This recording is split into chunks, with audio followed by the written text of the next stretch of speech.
Apocalipse, capítulo de número 2, o apóstolo João inicia uma sequência de cartas às 7 igrejas da Ásia. Cartas estas ditadas por Jesus que deveriam ser entregues a estas cartas, foram endereçadas a elas.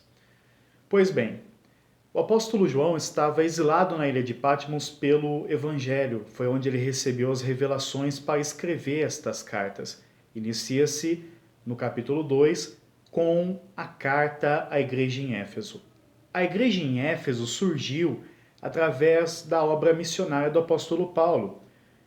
Atos capítulo 19 aproximadamente, você vai ter um pouco da história da igreja em Éfeso. Ela foi pastoreada posteriormente por Timóteo, que foi designado pastor daquela igreja pelo próprio apóstolo Paulo, sendo este, Timóteo, seu filho na fé.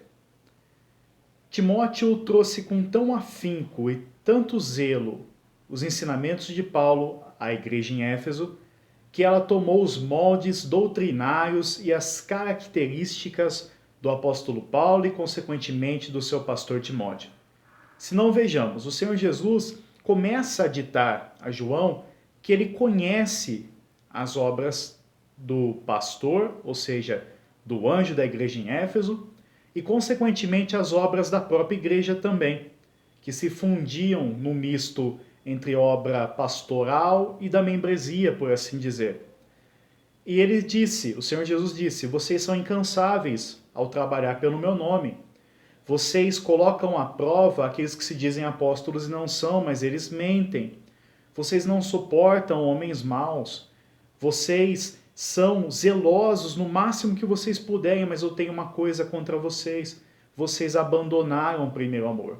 Vocês têm a favor também que vocês odeiam as obras dos nicolaítas, que era uma espécie de grupo que pregava, de certa forma, o domínio sobre o povo e também libertinagem sexual, de alguma forma, né? Bem como comidas sacrificadas aos ídolos, que você poderia comer esse tipo de alimento.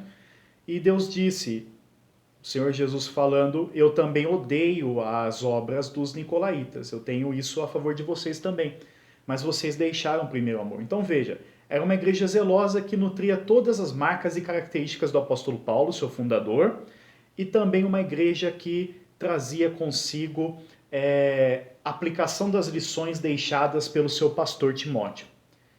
Eu gostaria de dizer para você algo e preste muita atenção. Com base em tudo isso que eu estou dizendo, eu quero te comunicar. É algo que eu recebi do Espírito Santo e tenho meditado nisso desde então. Nós precisamos muito do apóstolo Paulo, mas a obra só é completa com o apóstolo João. E eu te explico por quê. Se nós olharmos para a história da igreja em Éfeso, nós vamos ver, seu fundador foi o apóstolo Paulo, seu pastor foi Timóteo. Mas aqui em Apocalipse capítulo 2, nós temos uma revelação de Jesus dizendo, eu conheço as tuas obras, sei do teu zelo, do teu labor, do teu trabalho, você não se cansa, não suporta os maus, coloca à prova os que se dizem apóstolos e não são, e vocês encontram mentira neles, vocês são incansáveis, zelosos, doutrinariamente corretíssimos. Mas a motivação de tudo isso se perdeu, que é o primeiro amor. Vocês não estão praticando as primeiras obras e fazendo as mesmas coisas como antes. Detalhe, quem está recebendo essa mensagem para repassar, quem está recebendo esse ditado para escrever é João, discípulo do amor. O apóstolo do amor, o discípulo amado. Que, enquanto muitos achavam que Jesus era um fantasma, vindo em direção sobre as ondas, ele reconhecia o mestre. Que em vários momentos cruciais, quando muitos não sabiam que era Jesus, ele tinha aquela certeza e convicção de que era o mestre se revelando e ele estava sempre certo. Pois bem, e também não é que Jesus amava mais João do que os outros, mas o nível de intimidade era diferenciado, com certeza. Jesus observa esta igreja fundada por Paulo, pastoreada por Timóteo, e ele endereça então esta carta através de João, para chamar a atenção desta igreja ao retorno do primeiro amor, e ainda dizendo, lembra de onde caíste, arrepende-te, porque se você não se arrepender, eu vou mover de você o seu castiçal. Castiçal é símbolo das igrejas, porque nós vemos no livro de Apocalipse o Senhor Jesus andando percorrendo e andando por dentre, melhor dizendo, os 7 castiçais de ouro, que representa a universalidade da igreja. E também ele tem na destra 7 estrelas que representam os anjos ou os líderes, os pastores, os mensageiros destas igrejas. Jesus tem tudo sob controle, sempre teve. E acontece, veja como é interessante, Eusébio de Cesareia e Irineu, 2 nomes influentes e importantíssimos do cristianismo nos seus primórdios ainda, né, pouco depois da era apostólica, vamos assim dizer, eles são pessoas que trazem para nós 2 informações tremendas. Primeiro, veja como é interessante, há uma igreja que necessita retornar ao primeiro amor. Jesus retira o apóstolo João da ilha de Patmos, que estava exilado lá por conta do testemunho do nome de Cristo, e lá ele recebeu revelações que posteriormente ele escreve no livro do Apocalipse, e nós temos aqui em mãos. Alguns dizem também que foi posteriormente o exílio em Patmos que ele também escreveu o seu evangelho e as suas cartas, mas isso também é discutido. Mas fato é que Jesus deu a João a revelação do que estava acontecendo em Éfeso para que ele falasse e comunicasse àquela igreja. Mas Jesus permite que o apóstolo João seja retirado de Éfeso, de Patmos, e levado a Éfeso. É isso mesmo. Jesus permite que o apóstolo João seja retirado de Patmos e levado a Éfeso, para ser bispo de Éfeso por aproximadamente 7 anos. Isso aconteceu, o final da vida de João, por volta do ano 103 depois de Cristo, aproximadamente.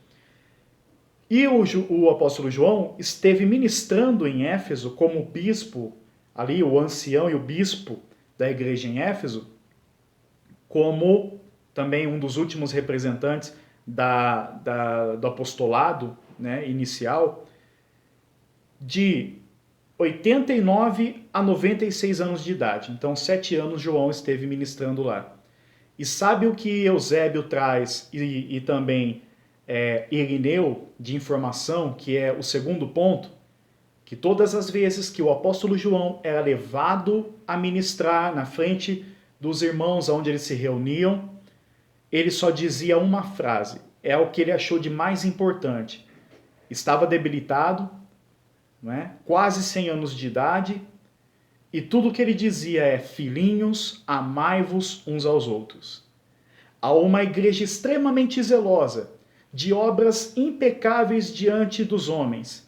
Uma igreja que hoje todos nós aplaudiríamos em pé, pelo zelo doutrinário, por não suportar os maus, e aparentemente aos nossos olhos não teria absolutamente repreensão nenhuma.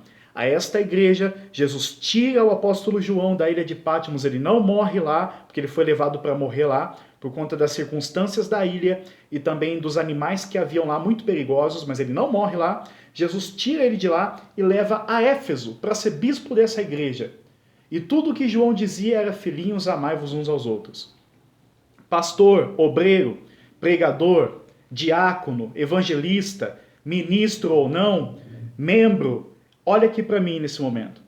Talvez seja essa a nossa situação. Nós, às vezes, nutrimos o zelo doutrinário pela palavra.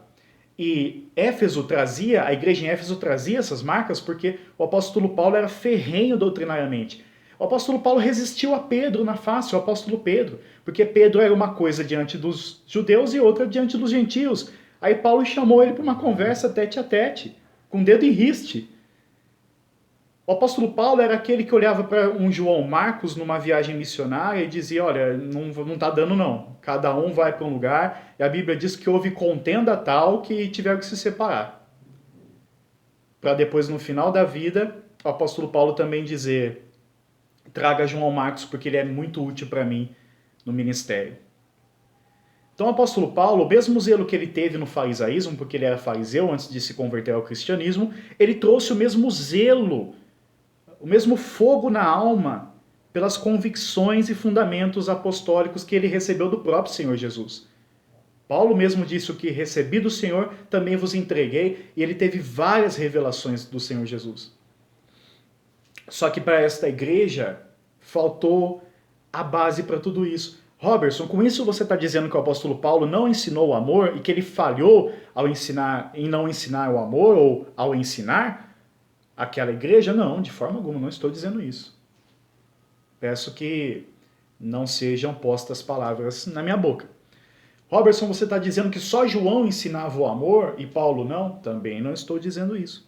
Estou tomando os dois como alegoria para falar para você que Paulo aqui simboliza o zelo doutrinário e a infalibilidade dos fundamentos apostólicos, porque foram recebidos direto do Espírito Santo e postos como marcos fundamentais na igreja.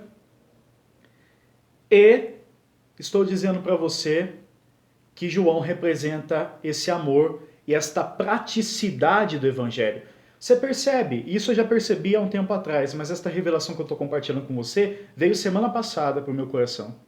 Lá para quarta-feira da semana passada. Ou seja, nós estamos agora no dia 6 de agosto. Foi uma semana antes. Quinta-feira, 6 de agosto. Pois bem, o que eu quero dizer para você é o seguinte. Nós precisamos entender que nós pregamos, obviamente, muito o apóstolo Paulo, e é praticamente impossível que numa teologia sistemática, ou seja, assuntos denominados e delimitados e bem sistematizados como soteriologia, martiologia, angelologia, escatologia e tantos outros, é praticamente impossível não citarmos um texto do apóstolo Paulo, tamanha a importância doutrinária, apostólica e fundamental da igreja. E você percebe que nós quase não pregamos João? João fica lá esquecido, a gente lembra dele para dizer que Deus é amor de vez em quando. Por quê? Porque João traz questões muito práticas, né? Não que Paulo não trouxesse alguma coisa prática, mas o próprio apóstolo Pedro também disse que as palavras de Paulo eram um pouquinho complicadas de se entender. É lógico que Paulo tinha um grau intelectual muito superior ao do apóstolo Pedro, que era um simples homem pescador, mas ambos cheios do Espírito Santo e com igual autoridade para falar em nome de Jesus. Isso que é fascinante. Só que João traz uma coisa mais prática. E é isso que Jesus queria resgatar na igreja de Éfeso. Paulo foi fundamental, foi importante, foi o fundador. O pastorado de Timóteo foi sensacional, tanto que enraizou, impregnou na igreja de Éfeso as marcas de Paulo e Timóteo. Paulo, passado o seu bastão ali para Timóteo, e consequentemente Timóteo imprimiu as suas marcas também de zelo e de obras incansáveis na igreja de Éfeso, só que ela precisava retornar ao primeiro amor. Então necessitava de João, para ministrar por 7 anos, filhinhos, amai-vos uns aos outros. É esta a mensagem que o Espírito Santo tem para a sua vida. Talvez o ministério já esteja pesado para você. Talvez as obras que você tem feito estão pesadas para você. São obras incansáveis, o seu zelo doutrinário é impecável, porém, você deixou o primeiro amor. E o mais interessante é que Jesus diz: lembra de onde caíste, arrepende-te e pratica as primeiras obras. Como o filho pródigo, que saiu da casa do pai para uma terra distante, mas nunca esqueceu o caminho de volta, também nós temos a capacidade pelo Espírito Santo de nos lembrarmos, caindo em si, da onde nós saímos e retornarmos para lá. Meu querido obreiro, meu querido pastor, evangelista, diácono, presbítero, ou você denomina-se membro comum, retorne ao primeiro amor. Todos nós temos um chamado. Não adianta sermos zelosos, doutrinariamente corretos, se não tivermos o amor de João. O próprio apóstolo Paulo assina embaixo isso, ensinando sobre o amor, em 1 Coríntios capítulo 13, dizendo que nada vale zelo doutrinário, profecias, até entregar o seu corpo a ser queimado, tudo isso se não tiver o amor. E ele finaliza no capítulo 13, versículo 13 de 1 Coríntios, dizendo: agora, pois, permanecem a fé, a esperança e o amor, estes 3, porém, o maior deles é o amor. Que Deus abençoe a todos, em nome de Jesus, e que Deus nos faça retornar ao nosso primeiro amor. Deus abençoe.